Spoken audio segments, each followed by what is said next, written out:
Congratulations speech, kaya ka na ng maluwag. Oh, ito pa rin ba na yung may kinalaman dun sa ano? Skincare product. Yes! Oo. Yan, wala na. Di ba out on bail siya, pero ngayon? Wala, dismiss na.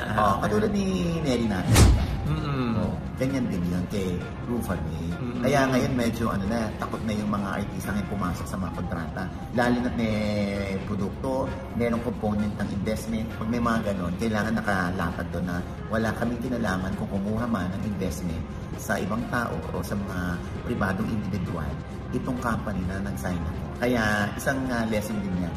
Sa mga artista na huwag basta-basta papasok. Dahil karamihan nga ngayon, ang bilis-bilis na maging CEO. Magtayo ka lang ng sarili mong brand, CEO ka na. Ayun nga. Diba? Ang payo ko sa mga artista, matutunan tayo sa kaso ni Carly Cepeda, ni Nelly Naik, ni Rufa Pinto, na kahit sila mismo walang kinalaman na dadamay sila.